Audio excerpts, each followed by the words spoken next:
Thank you. Representative Peifer. Thank you, Mr. Chairman. I would like to thank the Executive Director for that plug of the fish poaching bill. We did work in a bipartisan manner to do a similar work with the game code, and I look forward to working with the members here on this fish bill. I'd like to talk a little bit about some of the things we're trying to do as far as promotion for children to get them involved with fishing. I know you had talked, Representative Haliska had talked about the numbers of declining fish licenses. I know that many children today are playing video games, and I personally like to see them get off the couch and get outside and stand on the stream and catch a fish, and I think that's some of the reason for the increase in that fish poaching legislation. But areas where I've seen the Fish Commission work well have to do with their state parks. I've got several state parks in the northeast of Pocono region. Families come up there to recreate. The infrastructure is there. There's safe parking, there are restroom facilities, and they can even camp. And you've actually increased the stocking in certain state parks. So I'd like to commend you for that, because I think that's a great connection of two agencies working together and creating more opportunities.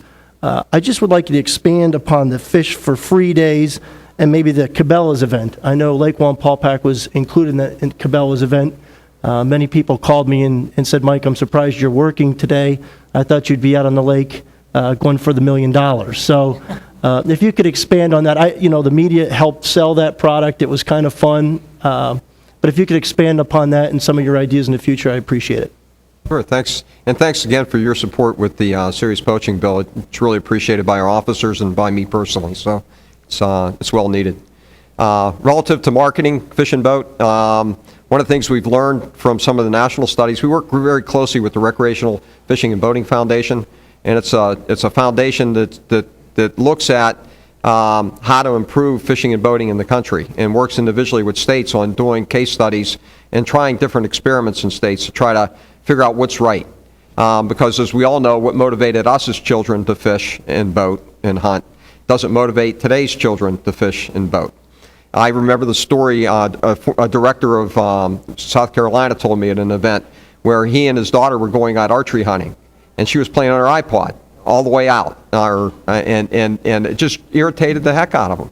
And they got out to the stand, and she went up a tree, and she's still doing it up in the tree, and he left her in the dark and went to his tree, and about 8 o'clock in the morning, she called him and said, Dad, I shot a nice buck. And he said, well, just stay put and I'll be over. He went over, and she's texting all her friends on the iPad, and her iPhone, and they follow the blood trail, find the deer. She takes a picture of it, puts it on her Facebook page, and then it dawned on him. It's like, this is her tools. It shouldn't irritate me because she's out here hunting with me. And the same holds true for fishing. Don't get irritated with your children if they have their tools. Their tools may be different than your tools, but it's still their tools. And the fact is, they're out there fishing and hunting, enjoying the outdoors. So I think we've got to adapt to them rather than them adapting to us in terms of the way we grew up. So that's one of the things the Recreational Fishing and Boating Foundation provides us, is these tools to be able to work with kids. I'm very excited about some of the things we're going to be able to do, especially with Senate Bill 1049, if you give us that flexibility to be able to do some of these creative marketing things. Some of the things we like to do is, one of the things we've learned from the national research is that it's not about motivating the kids. When kids between 12 and 16 are asked, do you want to go fishing, 85% of them say, we'd love to go fishing, no matter if they fished before or not. It's about motivating the parents and the mentors. So we've got to, because they don't have anybody to teach them to go fishing. Nobody understands the skills that are necessary. Some people feel uncomfortable because they don't know how to fish. So we've got to make sure that we can get the parents and mentors trained, and that's the new frontier for us, is to try to get the parents and grandparents connected up with the younger children so that they can take them fishing. Because I know I've imprinted my 4 children and my 3 grandchildren with skills on how to fish, and they've strayed away. They've left, they haven't fished in certain years when they had other things that they were more important, and now they're back. They're back fishing again. So I think it's just up to us to teach the kids the skills, and then I think it'll take care of itself. So I'm real excited about some of the things we can do, and anxious to work with any of you that you may have ideas about some of the areas we can improve on too. The Fish for the Fish for Free days with being Memorial Day and Labor Day, I think is a great move too. You've got an extra day there for the parents who have some time off from their work schedules or what have you to actually teach the kids. And then if you work with the state parks, they actually have programs those days for everyone. So I think it's a win-win, and I applaud you for those efforts. Thanks. Those Fish for Free days, you'll see we did move them to the holidays, so we call them fishing holidays.